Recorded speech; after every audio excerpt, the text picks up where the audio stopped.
It's really a special treat for me today to be able to host my friend and colleague, Michael O'Hare. Michael O'Hare is a very special individual. We first got to know each other in the late 70s, early 80s. We team taught courses at Harvard on public management. I was a student and he was the teacher. What? Nobody told me that. But we were both faculty with some other people as well. But Michael's got an extraordinarily interesting and eclectic career and set of interests, which are in the sheets in the back. You can get them. He was educated at Harvard in architecture and engineering. He taught at the Kennedy School. He taught at MIT. And he's been a Goldman School faculty member for about 25 years now, maybe a little more. He also... I'm starting to figure it out.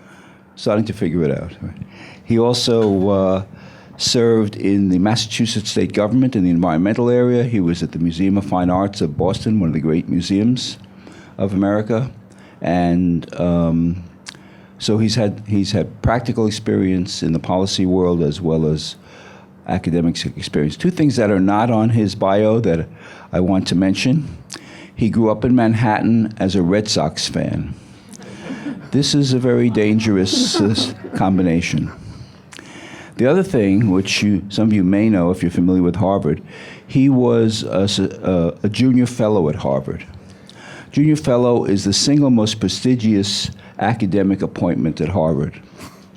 It involves a commitment by the university to fund an individual with extraordinary promise at the beginning of their career for 3 years with a substantial stipend, with no requirements whatever other than for them to do their own scholarly work. It's not a degree program.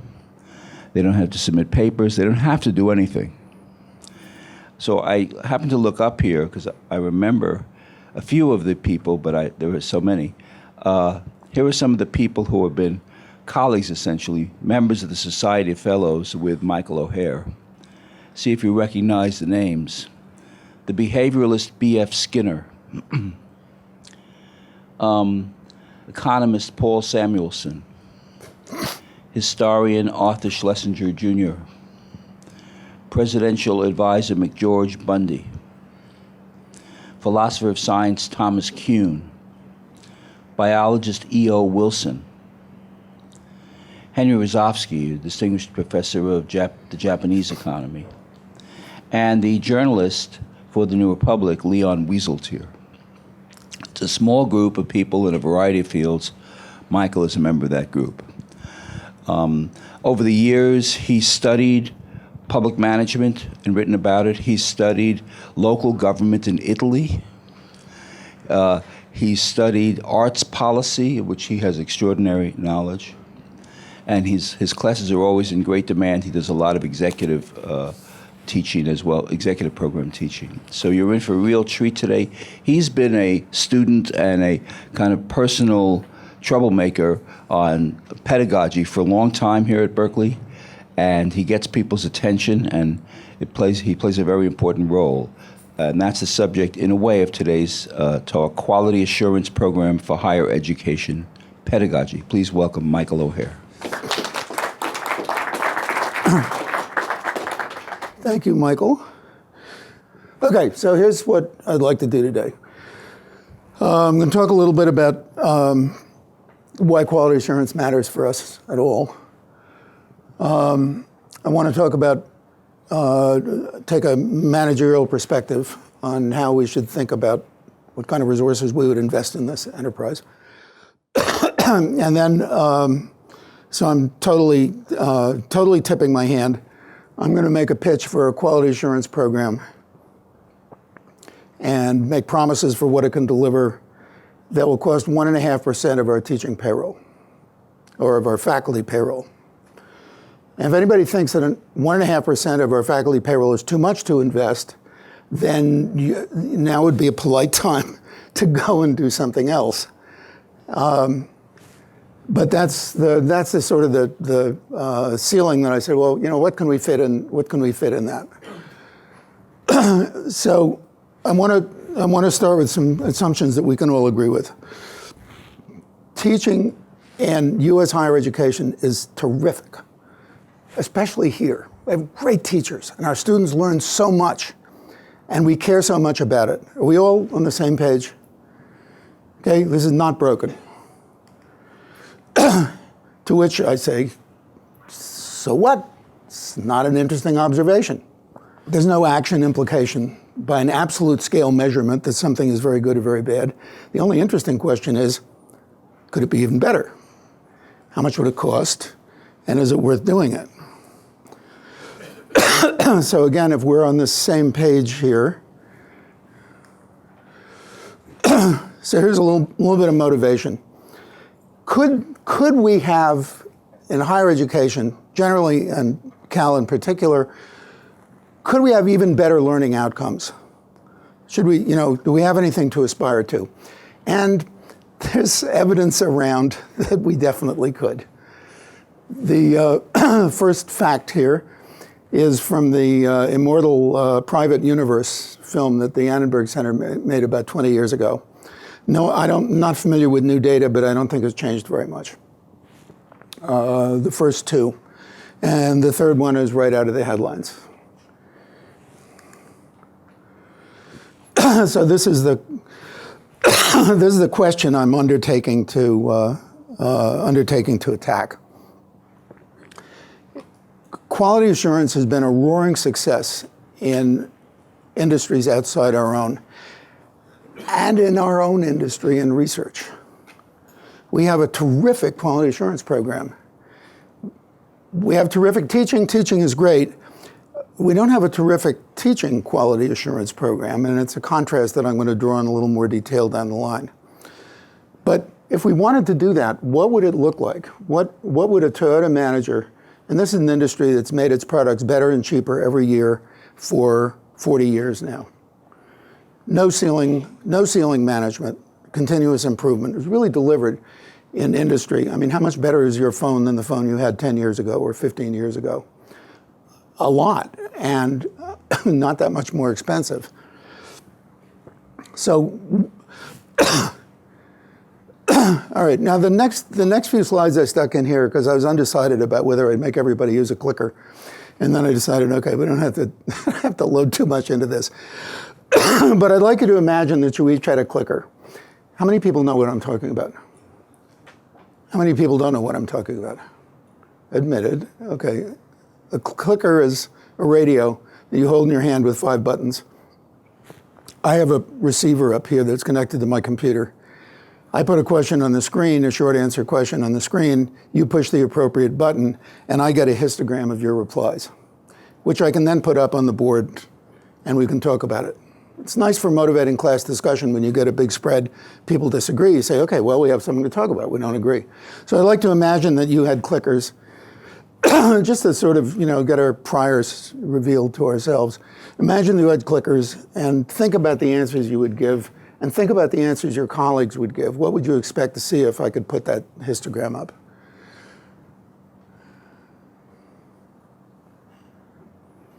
And might think about the differences between this one and that one.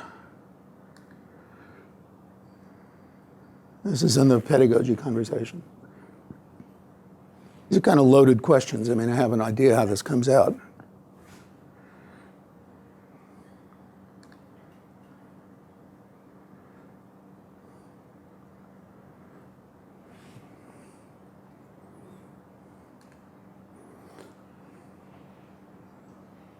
I'd take a show of hands for this. How many people would click A? B? C? Not too many C's, okay. Okay, so now we'll turn to a little motivation. Why is this so important? So why does it matter? Why should quality assurance in this particular context matter? And these are the 4 main reasons, of which possibly the third one is the most important. A real quality assurance program could be predicted to have positive consequences for student learning. Now, as a free extra, it also has positive consequences for us because it's much more fun to teach well than it is to not. And, we've got to do it anyway, so we might as well enjoy it. But I want to emphasize the third one.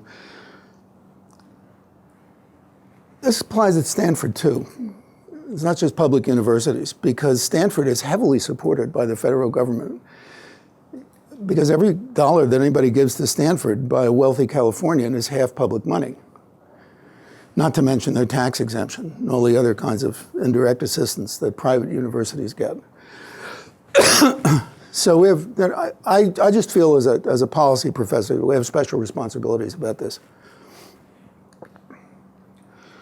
Okay, so different ways to teach. And I don't want to make this a talk about teaching unless people really want to get into it later, because I'm not going to go on autopilot for an hour.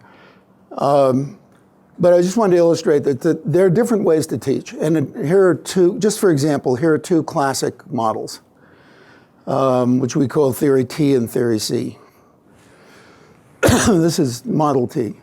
And it has 7 steps. And this is a mode of teaching at which we're all expert first because it was done to us for at least 12 years, and probably 16. And second, because we've been doing it to students, for the most part, for most of our teaching careers. So, and we're really good at this.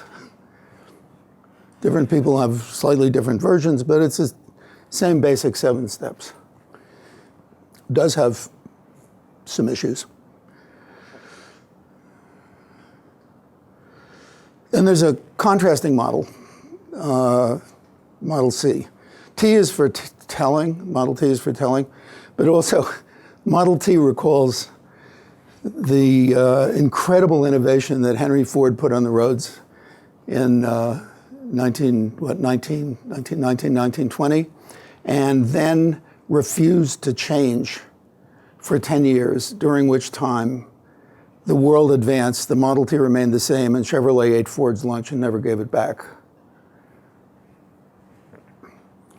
So it's kind of ambivalent about this Model T idea. So this is Theory C. It's much simpler. And we've all had experience with this model too, but not necessarily in the same context. You assign students a task somewhat beyond their ability. The students do the task, preferably with everybody watching. And then the instructor kibitzes as they go along. And then everybody talks about what happened. And then there's some peripheral activities, occasional short lectures, of which my favorite is this one from John Moriarty. I got to go to his opera staging class at the New England Conservatory. It's quite eye-opening. And this was the lecture of that class. Students got up, they performed the cafe scene from La Boheme, and then everybody talked about why did you walk around behind her chair when the music modulated? Wouldn't you want to be there before or maybe after? And then everybody discussed which was better. And it's all about alternatives and options. And that this model is in circulation under the name Active Learning and Flipped Classroom as well.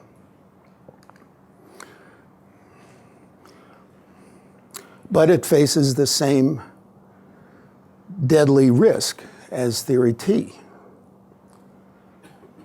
What happens on the black day that one of the sprinters can actually outrun the coach? And the answer is the sprinters can always outrun the coach. It's not a problem for this method. Now, why is Theory C interesting?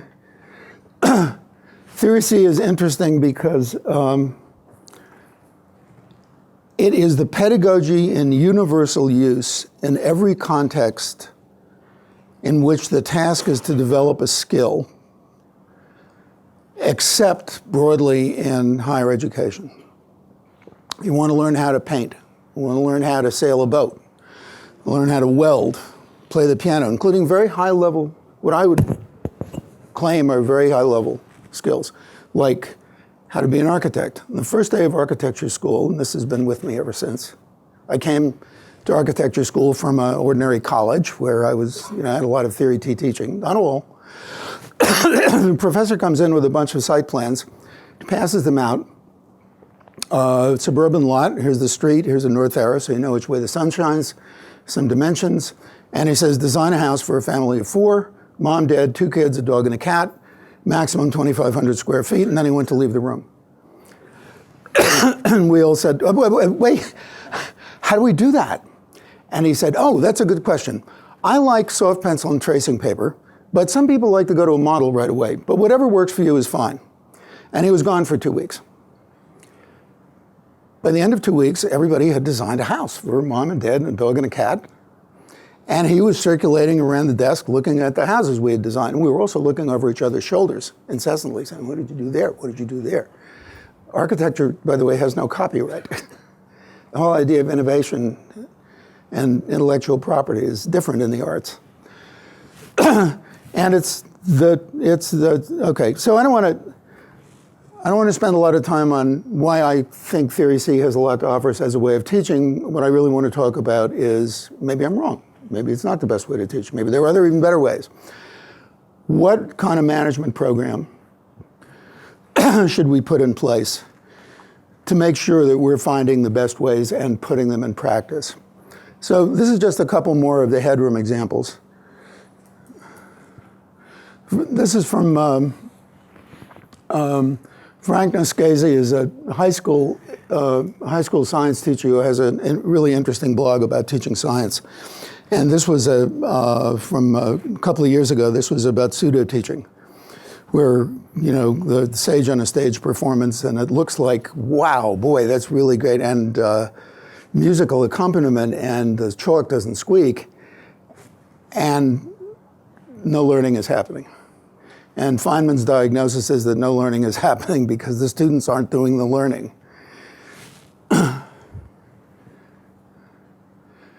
And if we have time later, we can talk a little bit about pseudo-learning, which is the risk that we have to protect ourselves against. The kind of learning we can be seduced into delivering if we don't watch ourselves and think about pedagogy carefully.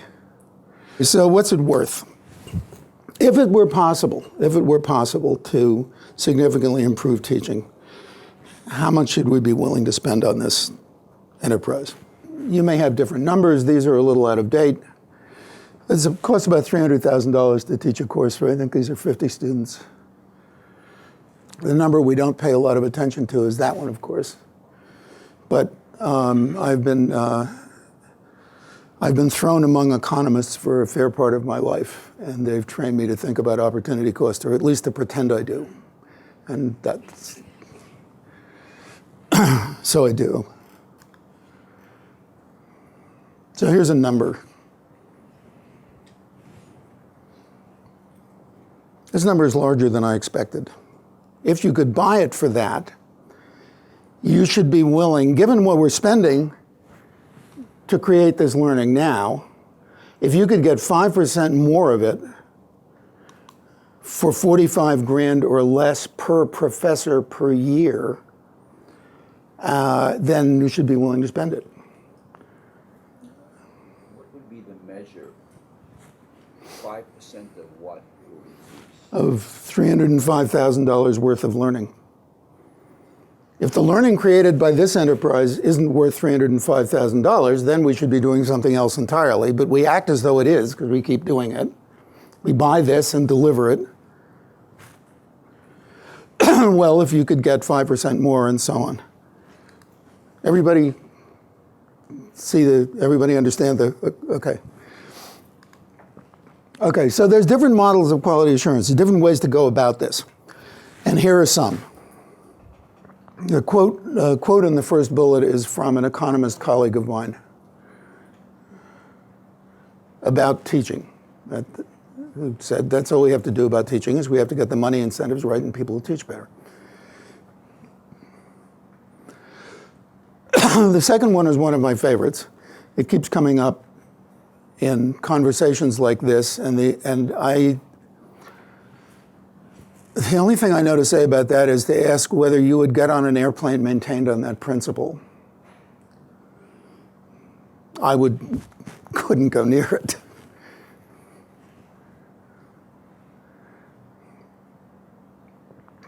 So we have a program. We have a program where we poll the students at the end of each course, and then we amalgamate that data and use it for promotion and tenure decisions on this principle. So we're doing that.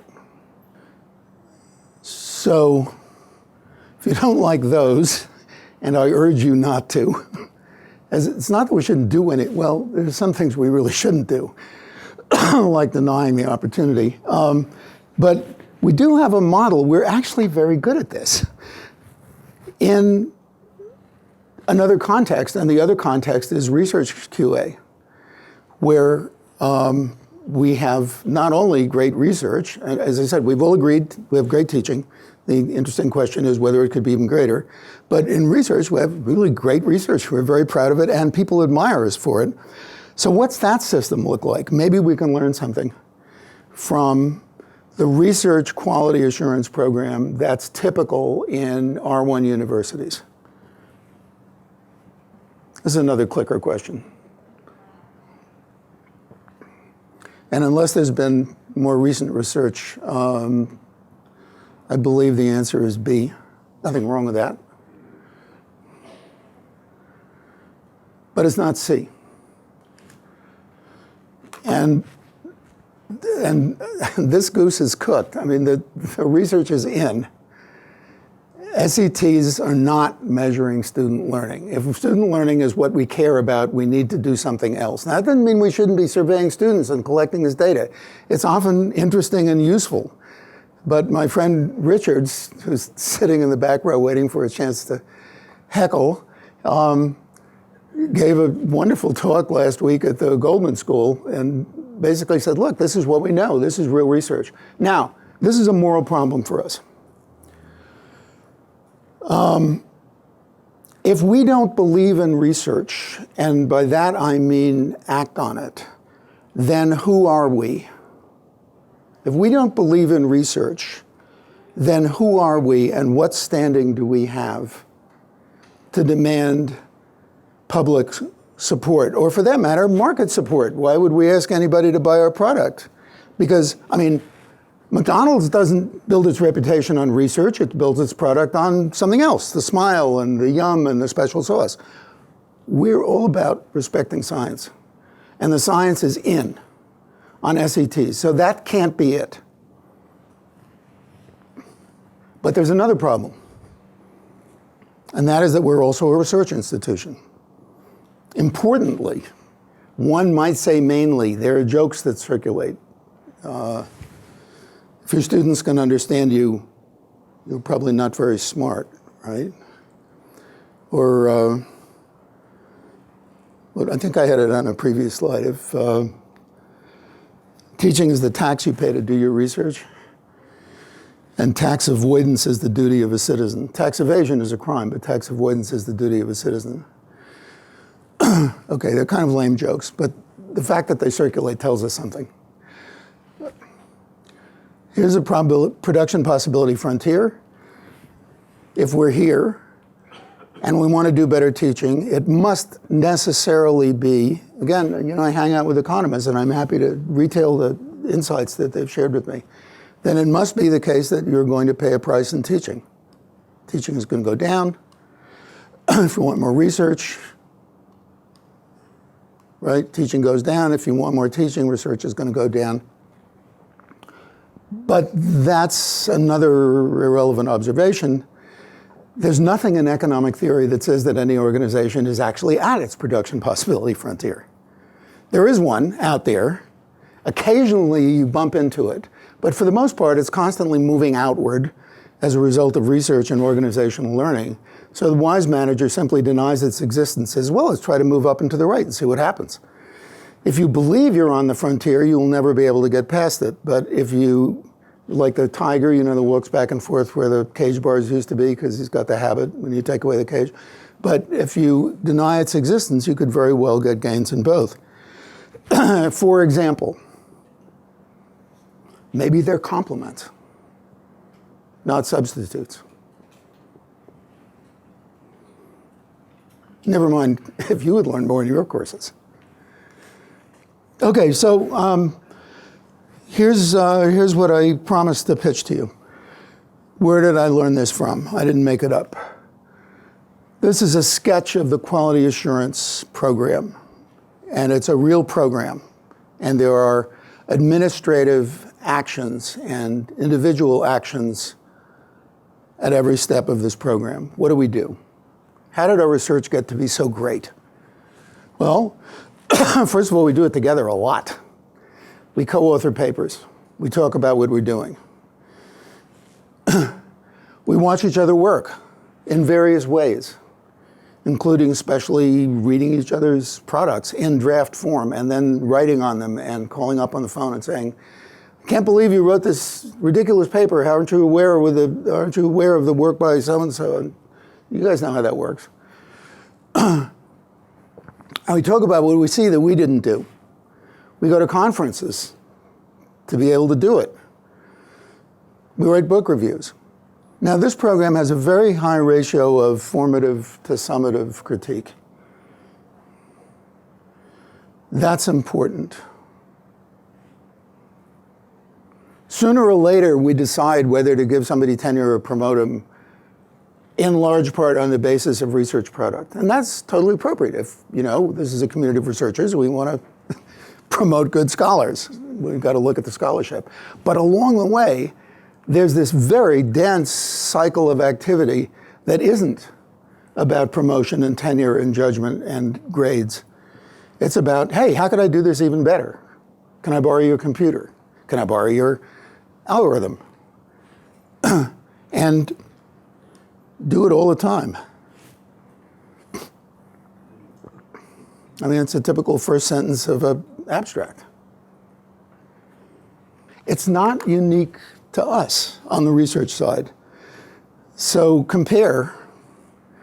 This is my favorite, one of my most influential intellectual gurus is Edwards Deming. How many people know who Edwards Deming is?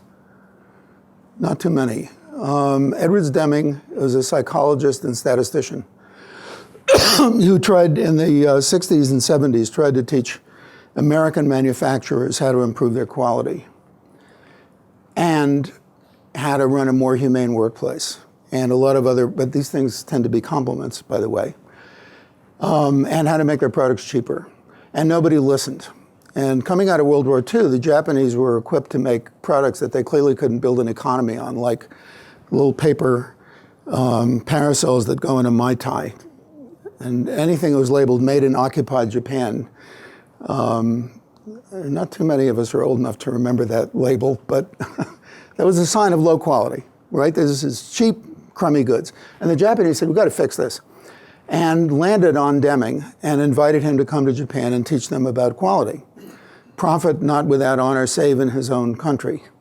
And the quality prize now in Japanese industry that MIDI gives out every year is called the Deming Prize.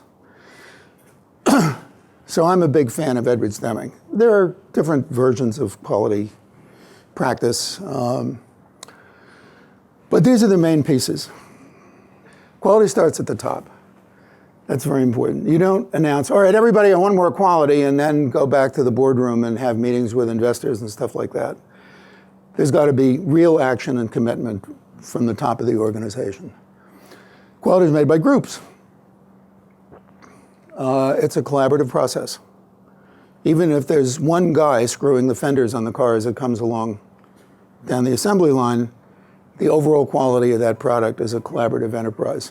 And there's a lot of individual responsibility. There's stories about this, like how important this whole revolution was. When General Motors was tired of Toyota eating their lunch, they had to go hand in hand and say, would you please teach us how to do this, and we will jointly make Saturns in Fremont. And they did until Tesla took it over. Now Tesla makes Teslas.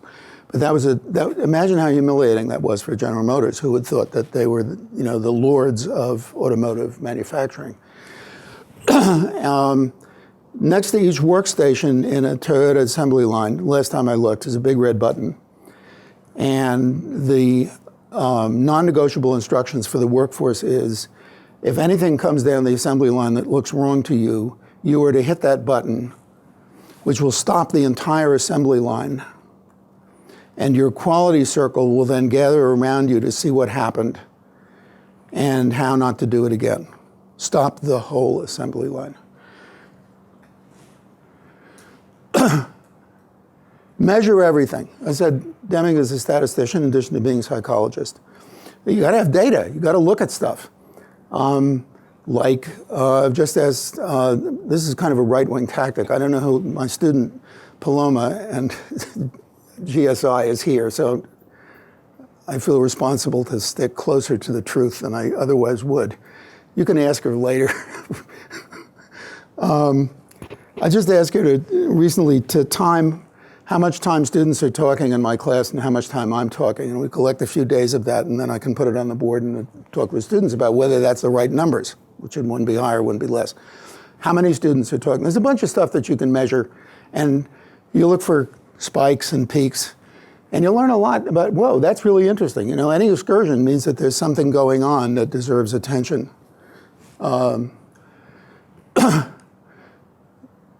Watch each other work, talk about what happens. Don't give prizes or pick winners. Drive out fear. Okay, here's my scheme. Then I'm going to stop. Oh, and two other quality principles for us. My observation, number one, higher education faculty will not coach each other or invite coaching in the absence of affirmative administrative support because we're too shy. That's just how it is.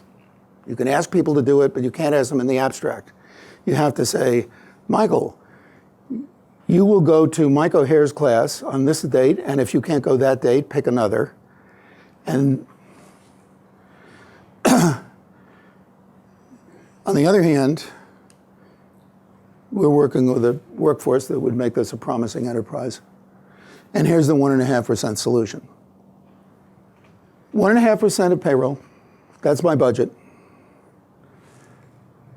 2 visits per professor per semester to somebody else's class, including a half an hour reviewing whatever assignment for that class was so you know what to expect, and provide some kind of feedback to the visit you made, and that's in the tone of the 3 best things about this and the 3 things that I'm going to try to copy. Maybe also 3 things that would make it even better. Comment on this: all teaching does not happen in a classroom. Written critique could be brief on the syllabus or the assignment. That's an hour. Organize peer and seminar discussions among the faculty in a unit, hour a semester. 2-hour meeting once a year, and professional development events like this. And you guys are halfway to your budget already. What do we get for that? All the evidence from quality assurance in industry, including service industries, is that this pays off in the following 4 ways.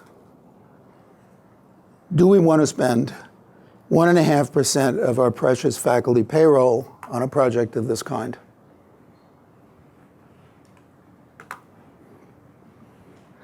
Hey, I'm Matt Bozer. I'm an instructor at University of San Francisco. I did my graduate work here. A technical question and a philosophical one, briefly. Technically, even if you do the clever trick of setting what Berkeley does now as sort of the standard for good, 5% of what we do now it's not a meaningful thing to say without establishing some kind of scale. You can't take 5% of what we do now and have that be a thing that is a meaningful number. Are you referring to my time budget or? No, the earlier question of if we were to improve learning outcomes by 5%. Oh, by 5%, yeah. Absent a scale of our current learning outcomes, it's just not. It's not a meaningful mathematical thing to say. Philosophically, I think you maybe need to.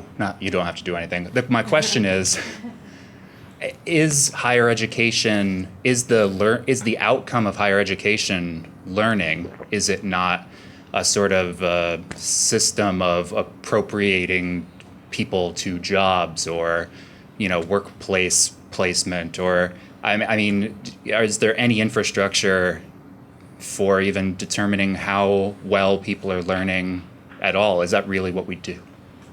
Well, I don't want to take over too much of the question time. There is some evidence around. Laszlo Bock is the head of HR at Google, and he says that college grades tells Google nothing about probable success at Google. So that can't be it. I guess we could throw up our hands and say, but college education, I'm a believer in the old theory of liberal education, and I think college is not just about making a living. But, one's views might differ about that, granted. I don't think measuring the percentage of increase is actually that important. If you do the things in my list, you will get quality improvements and cost saving. It's been shown again and again, even in places where it's hard to measure. But that's the best I can say now. Okay, can I ask a question next? My name is Ellen Switkus. I think you're talking about two separate things that are related. One is the evaluation of teaching, and the second is in the improvement of teaching. And of course, the evaluation of teaching, the Academic Personnel Manual has all those things you're supposed to do. It does in indeed, yes. And but they're not done very much. But doing those things, I agree well, you haven't actually said that, but I assume you're implying would certainly improve the teaching quality. Yeah, actually, the list of the data to be collected in APM requirements for promotions is not all that different from the output of the exercise that I'm proposing. That's right. The faculty wrote that, and the assumption was that there should be more, that there should be more than one, just student evaluations for teaching, but it's not done that much. Well, the faculty on the budget committee and over time has come to take a different view.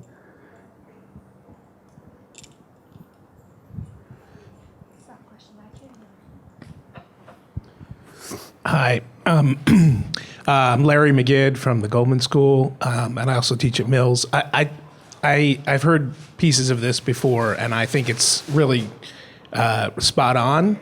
But in my experience, and I've only been teaching at the university level for about 10 years, but in my experience at 3 different institutions of higher education in the Bay Area, my sense is that there is some significant cultural resistance to allowing other faculty on a routine basis to come into our classes. And I wonder whether you've thought about how to normalize, to use a currently popular phrase, how to normalize the process of inviting and welcoming colleagues to come in, rather than having people feel defensive and resistant to having colleagues come in on a regular basis and observe us. Quality starts at the top. If the dean or chair puts out a spreadsheet with everybody's semester visits listed, I think it's going to become normal pretty quickly, especially because we're basically we basically like each other, and we remain, and we're going to give useful advice, and not. There's this. My friend Ronnie Heifetz at the Kennedy School had a psychiatric practice in stage fright with musicians, and the treatment for stage fright is talk therapy, and it is imagine yourself in the audience. Are you waiting for the guy you paid $50 for a ticket to hear to screw up and do badly? No, you expect to have a great time. You're kind of on the same. Well, I think this enterprise I can't prove it. I think this enterprise pretty rapidly will establish a different affective framework, but it has to start somewhere, and it has to be legitimated with authority. I can't prove it. John Douglas here at the center. And my question relates to student-to-faculty ratios and the large lecture class format versus the seminar class format. I didn't see much sense of differentiating the environment in which faculty teach in. You probably know that the student credit hour is going up and up per faculty, and student-to-faculty ratios are close to, on a UC-wide level, around 22 to 1, so way outside the realm of like even at University of Michigan is closer to 16 to 1 or 17 to 1. So how does that fit into your discussion and analysis? At any student-faculty ratio or ratio of resources invested in the teaching enterprise, teaching with a quality assurance program is going to produce more learning than teaching without. I mean, you're describing a separate problem. It can't be the case that because we have to work harder and teach so many more students, quality assurance won't help us do it better. Whereas if we only had small classes, then quality assurance would help us. Whatever we're doing, we'll do better if we take quality. That's all I can say. It's a different issue. Not that we shouldn't have better faculty-student ratios. Hi, my name is Aditi, and I'm a freshman here, actually. One of the things, I guess, as a student that I've realized is that being in a classroom, asking questions in front of everyone, there's a lot of people who want to sound smart. There's a lot of, I'm just going to ask a question because I know that it makes me look good. The people who have real questions that may not be the most intelligent questions, that are very basic, are very scared to ask questions. And when there's a professor or GSI that really doesn't know how to answer the question, very rarely do we find them saying, I don't know how to answer the question. And so in class, I guess, it really seems like everyone is kind of worried about not knowing the answer or not looking very intelligent. And so I was wondering if there are, how exactly would we be able, I guess, to do that? I mean, for me, I would personally really like to see professors or GSIs say, oh, I don't know the answer to that, but let's look at it together and come into my office hours, or let's do it in front of everyone. That conversation is at the core of the flipped classroom, active classroom, Theory C teaching. My architecture professors answered maybe 10 questions in my whole 3.5 years in architecture school. They were mostly asking the questions and expecting me to come up with good answers, of which there might be more than one that was right for the building I was working on. But that's a pedagogical practice that, if we saw each other doing it successfully, would be more widespread, for example. And students, I think, very often are looking for, okay, I need to make sure that my question sounds really smart because I want this professor to see me in the class, and I want a recommendation letter. It's always an achievement thing. It's never a learning thing. And this is the tension between formative and summative evaluation. The more it feels like summative, the worse it's going to work. Performance evaluation is the most corrupt and incompetent management practice in every organization I've ever been associated with. And one reason that's true is that it feels like personal evaluation. And it requires careful management to constantly undermine that perception and say, no, I'm not evaluating you. I'm evaluating, when I have to, your performance at this task. But mainly I want you to think about different ways you could have performed it, one of which might be even better than one I can tell you. Exactly the conversation you're asking for.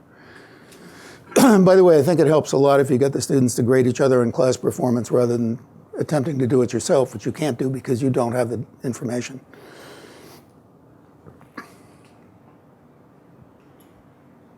Thank you. Your budget of the 45,000. Well, that's a maximum, right? Well, but it looked like there was only 5 hours. Be careful not to spend more than that. So that was the 5 hour. The 5 hour thing seemed It's way less. way less. So So let's do it. so you were not equating the 5 hour to 45,000. No, $45,000 is the most you could spend. Be very careful. Do not ever spend more than $45,000 Where did per that number professor come from? It came out of 5% of $300,000 worth of learning. But I still don't understand where the 45 came. $300,000 worth of learning is what we're delivering in a course, and we must believe that that's worth it. Suppose we could get 5% more. How much should we be willing to spend? We should be willing to spend no more than $45,000 per faculty member per year. My 1.5% budget is way less, so I advance it with confidence that I'm not hitting that ceiling. I mean, I can think of lots of ways to spend more than 1.5%, but I'll stop with that for the moment.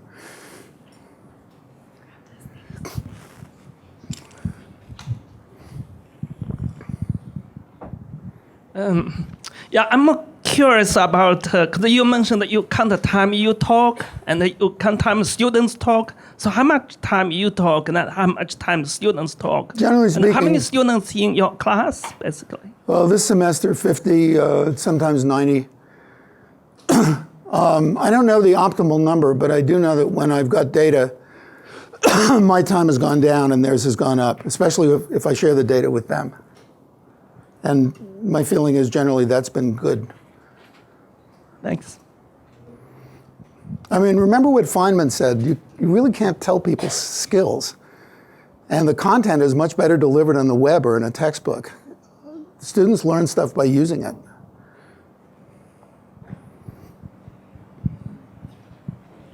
Michael, could we go back to the row that talks about driving out fear? Could you say more about how you think about that in the context we have, and we might relate it to the experience level of the students we have in our classes. We go from freshmen to sometimes postdocs. With regard to the character of anxiety or fear and the possibility for the faculty to reduce that sense of fear for the students and for themselves. Well, one thing that helps a lot is if you're not afraid. So as a professor, if you can get your own ego anxiety under control, it's going to help the students a lot. And there's a variety, I don't know, Richard, I'm going to pass this to you. You coach profs all the time about issues like this. I think you've begun to mention it already, and I think one of the ways you think about driving out something like fear is to understand what feeds the fear right now. What feeds the fear right now is a fear of failure, right? Getting it wrong gets you punished. But as Michael's been talking about, innovation requires risk-taking. It requires failure. That's part of the learning process. And so if you can design a kind of teaching method that is focused on the process of learning and not necessarily just getting the right answer, that there might be assignments and things that have more than one way to get there, you begin to sort of cultivate a culture around learning that is failure is a part of the process to get to where we want to go, and then we're not scared of it anymore. So what we evaluate is what gets valued, and we have to look at how we're evaluating student learning to see, is it valuing the process, is it valuing failure as a piece of it? Does that help, Mike? Well, Todd is the one who had the problem.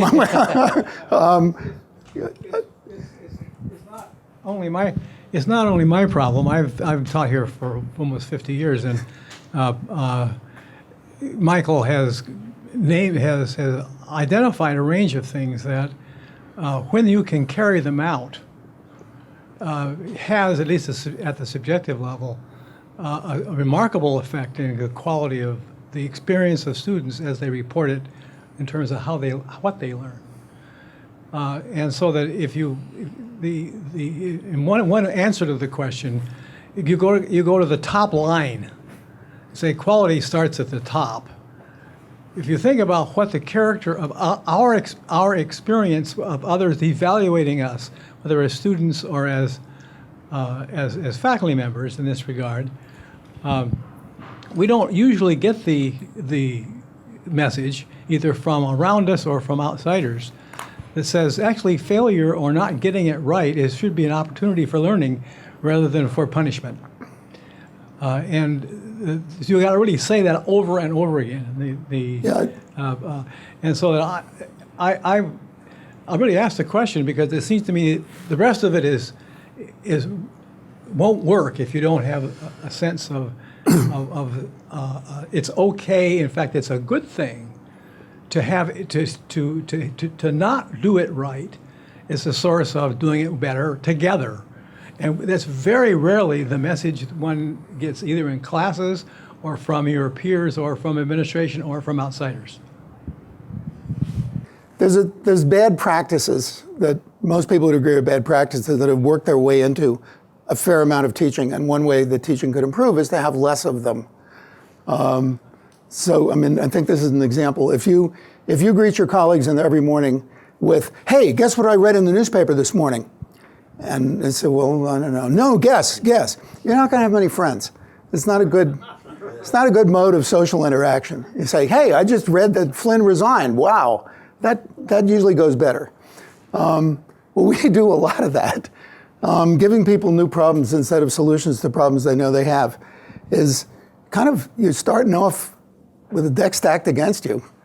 If you can't, none of my colleagues in architecture school wanted to learn about calculating beams until they had to design a gymnasium with a very long span roof, and they had to know how deep the ceiling had to be to hold that beam, to know how big the stairs had to be. And architects care about stairs because that's in the plan, right? They don't care that much about structure. But well, suddenly everybody was gathered around my desk asking me to remind them about the beam formula. That's one example. Setting team members against each other, very bad, very bad management practice. Motivation by fear of any kind is generally not a good way to proceed. Deming says don't give prizes. Now this is interesting. We spend a fair amount of time around here giving a teaching prize, and yay to the winners of the teaching prize. A few years ago, I called the teaching, the poor work study student who was at the desk of the committee on teaching, and I said, hey, where can I get the videotapes and the syllabus and stuff from the winners so I can copy stuff? And no one had ever asked that question. She said, well, I guess you can call them up and ask them, and maybe that you could visit their class. Why would you do this if you're not trying to spread these practices? And Deming said, just don't do it, because you're going to reward random variation, and you're going to create, out of 20 salesmen, of whom you send one to Hawaii because he beat all the rest of them, you're going to create 19 pissed off losers. And next year, that one won't make the same target, and everybody will be mad at him, and his wife will be saying, hey, how come we're not going to Hawaii again? Very destructive. Why do we have problem sets? I don't know anybody who wants more problems. Why do we call them that? Why start out with our feet nailed to the floor? Red pen. We write on students' work with a red pen. I never write on a colleague's papers with a red pen. It's grade school insulting. Right? It's just affectively bad from the start, so don't do it. Very hard to turn off red and track changes in Microsoft Word. It just bothered me. I have to keep switching it back to blue so I don't look like a grade school teacher. It's lunchtime, right? Okay, lunch is open for business. Let me Thanks for the good questions, everybody. say a word. Our next colloquium is March the 2nd. Two senior administrators from UC Merced will be here to talk about their plans for growth in the future by 2020. It'll be quite an interesting session, but please join us in thanking Michael for his presentation, and lunch is served.